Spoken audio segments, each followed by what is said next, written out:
Magandang araw mga kababayan, narito na po ang ating weather news update sa araw na ito, September 3, 2025.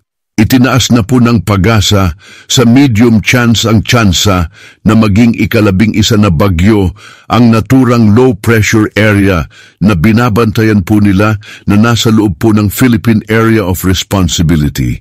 Ayon po sa Pag-asa, mga kababayan, kung sakali man na magpapatuloy ang pagdevelopment ng naturang low pressure area bilang bagyo habang ito po ay nasa loob ng Philippine Area of Responsibility, bibigyan o papangalanan po ito sa local name na Bagyong Kiko, ang ika-11 na bagyo sa taong 2025. Pakinggan po natin mga kababayan ang inilabas ng Pag-asa patungkol sa magiging track o lagay ng low pressure area na kanilang binabantayan mula po kay Dr. John Manalo, ang weather specialist ng DOST Pag-asa. Nananatili sa loob ng Philippine Area of Responsibility yung binabantayan natin na low pressure area. Sa kasalukuyan, itong low pressure area ay nasa east ng extreme northern Luzon at dahil may kalayuan ito sa ating bansa ay wala na itong direkta at indirect effect sa ating bansa. Hindi rin ito napapalakas yung southwest monsoon. Pero ngayon ay tinaas na natin sa medium chance na maging isa itong ganap na bagyo. Ibig sabihin sa susunod na 24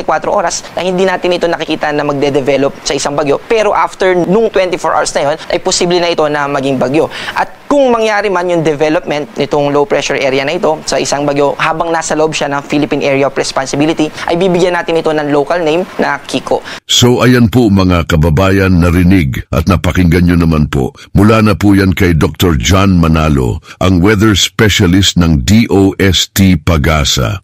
Wala na pong kinalaman ang naturang low pressure area sa mga kalat-kalat na pag-ulan na ating nararanasan ngayon sa ating bansa, mga kababayan.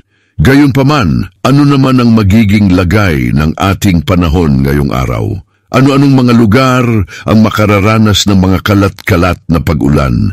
Ligtas din bang pumalaot ang ating mga kababayan na mangingisda? Para sa mga nagtatanong, muli po mga kababayan, pakinggan po natin muli ang weather forecast analysis ni Dr. John Manalo ng Pag-asa. Kung ano ang magiging lagay ng ating panahon ngayong araw at ang magiging lagay na rin po ng ating karagatan.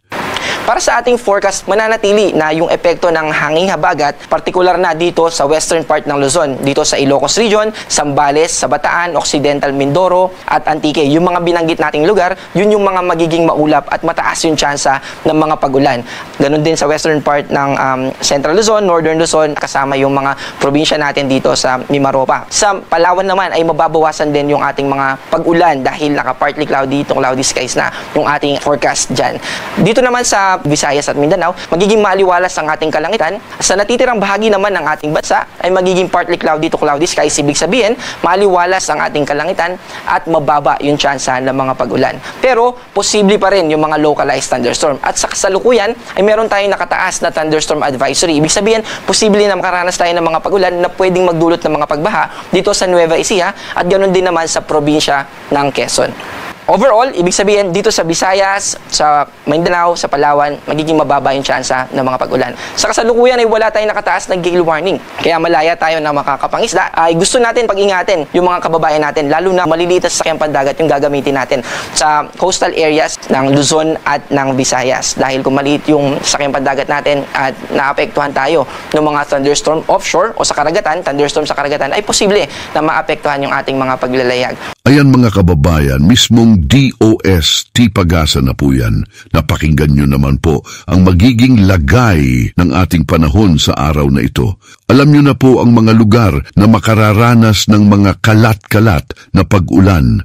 Dahil pa rin po yan sa epekto po ng hanging habagat o southwest monsoon o mga localized thunderstorms. Pero huwag nyo pong ipagsawalang bahala ang mga pag-ulan na inyo pong mararanasan. Dahil ayon po sa Pag-asa, ang mga pag-ulan na ito ay pwede pong magresulta ng biglaang pagbaha. Kaya lagi pong paalaala ng Pag-asa sa ating lahat. Mag-ingat, maging alerto sa banta ng pagbaha sa pagguho ng lupa. Lalong-lalo na po tuwing magkakaroon ng malalakas na pag-ulan. Hanggat maaari po, pumunta o lumikas sa mas ligtas na lugar mga kababayan.